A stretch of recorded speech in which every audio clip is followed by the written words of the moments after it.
Gratë në Kosovë kanë pjesëmarrjen më të ulët të tregut në tregun e punës në rajon, është një prej statistikave më shqetësuese. Do thotë ka lëviz vitet e fundit, ka lëviz në 25.4%. Arsyet janë të shumta. Fillimisht ka të bëjë me barrën e përgjegjësive familjare. Gratë kosovare ende kalojnë 6.3 orë në ditë në punë të papaguar rreth obligimeve familjare. Mungesa e kopshteve të qasshme me pagesë, mungesa e shpërndarjes së kopshteve do të thotë në tërë territorin e Republikës së Kosovës. Në anën tjetër, orari i shkollimit, do të thotë fëmijët kosovarë qëndrojnë 4 deri në 5 orë në shkolla, që bën për shkak të normës kulturore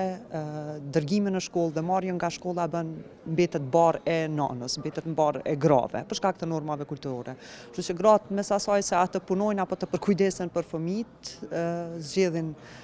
përkujdesjen ndaj fëmijëve.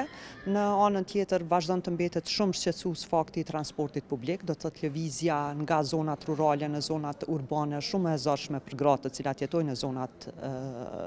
rurale. Nëse shohim statistikat, gratë në zonat urbane janë 50% më shumë të punësuara se gratë në zonat rurale. Do të thotë që tregon që gratë në zonat rurale kanë edhe më pak informacion, në anën tjetër kanë më pak formim profesional, do të thotë për tu riadaptu për kërkesat e tregut të punës, dhe gjitha këto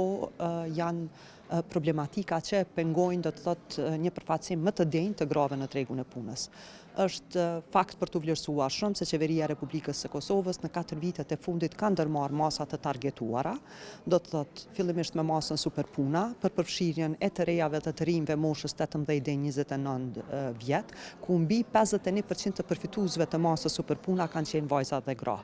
Në anën tjetër, Ministria e Arsimit, Shkencës dhe Teknologjisë për 3 vite realisht kanë dhënë dikon rreth 4.6 milion bursa për vajzat në STEM, pikërisht për ta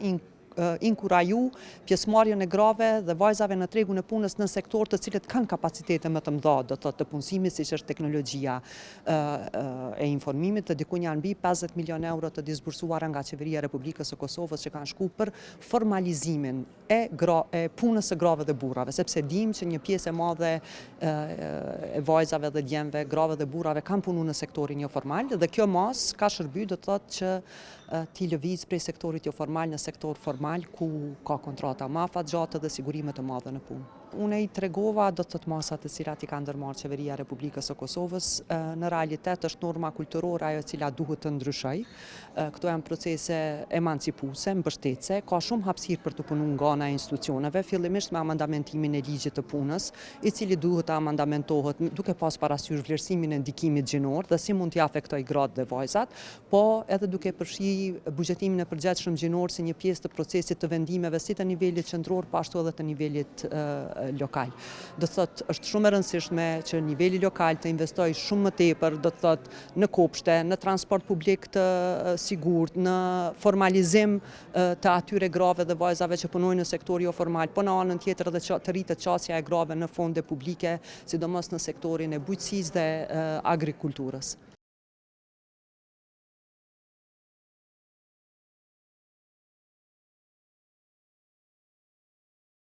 Inspektorati i punës posedon një strategji edhe në bazë të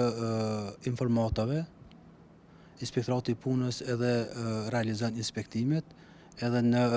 inspektime të paplanifikume, që i quajmë të ad hoc, edhe mund të realizojmë edhe mund të jetojmë edhe rastet. Po rreziqet më të zakonshme në të cilat përdoren në vendin e punës për gratë janë mos respektimi i pushimit të lehonisë, ku dje për linjës telefonike patëm një palë ankuese që në momentin kur ka lindë ju kanë shkput marrëdhënia e punës nga një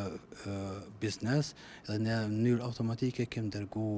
inspektor për trajtimin e rastit. Mrena 30 ditës është dje kem pat linjë telefonike edhe mrena 30 ditë inspektorati i punës del me vendim përfundimtar.